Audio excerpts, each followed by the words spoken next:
ये शुरुआत हो चुकी। और परिवर्तन यही नहीं, पूरी दुनिया में होगा। पूरी दुनिया में किसानों का ही राज होगा। अगर 2 किसान बैठ गए ना अधिकारी के घर पे, खाना नहीं खाएगा, लैट्रिन बंद हो जाएगी उस अधिकारी की। वो हमारी टोपी नहीं है, ये तोप है। हमें सम्मान भी का भी प्रतीक है और ये तोप है। और राष्ट्रीय प्रवक्ता भी मेरे साथ मौजूद है। सर, मैं आपका भाषण सुन रहा था, आप कह रहे थे अगर किसी भी दफ्तर या कार्यालय में जाना हो तो ये पगड़ी और टोपी आपकी पहचान है। लगता है निश्चित तौर से पगड़ी टोपी पहनने से किसानों के काम हो जाते होंगे। 100% ये आपने गलत परिभाषित किया। इतिहास गवाह, ये हमारी टोपी नहीं है, ये तोप है। हमें सम्मान भी का भी प्रतीक है और ये तोप है। और मैं ये कहता हूं, मैं सन 85 से, जब से किसान यूनियन का जन्म हुआ, आज तक देख रहा हूं, जहां भी जाओगे जिसके सामने ये बाली की तरह है। ये जब टोपी लगा के जाओ, उस अधिकारी का ताकत आधी हो जाएगी। मैं कहता हूं प्रैक्टिकल करके देखो। अगर 2 किसान बैठ गए ना अधिकारी के घर पे, खाना नहीं खाएगा, लैट्रिन बंद हो जाएगी उस अधिकारी की। वो हमारे ही समाज से, हम कहते हैं वो सो नहीं पाएगा। 13 महीने लंबा एक धरना प्रदर्शन चला गाजीपुर बॉर्डर पर, नतीजे वो नहीं निकल पाए जो किसानों के हक में थे। क्या कहेंगे? सरकार, देखो सरकार डुगडुगी बह जाती है। हमारे किसानों के बीच उन्होंने फूट डाल दी थी, फूट डालो राज करा।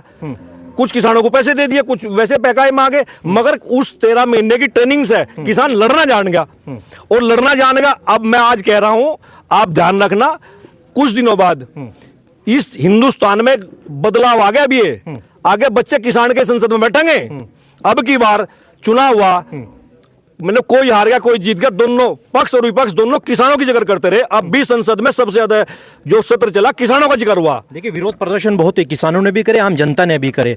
मगर जिस प्रकार कहा जा रहा था कि इस बार सत्ता बदलेगी, केंद्र में सरकार बदलेगी, मगर नतीजे फिर वही आए। तीसरी बार फिर प्रधानमंत्री देश के नरेंद्र मोदी बने। अभी ऐसा ना, बच्चा पैदा हुआ, धीरे धीरे चलना शुरू किया ना।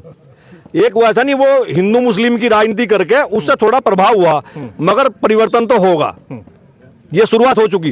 और परिवर्तन यही नहीं, पूरी दुनिया में होगा। पूरी दुनिया में किसानों का ही राज होगा।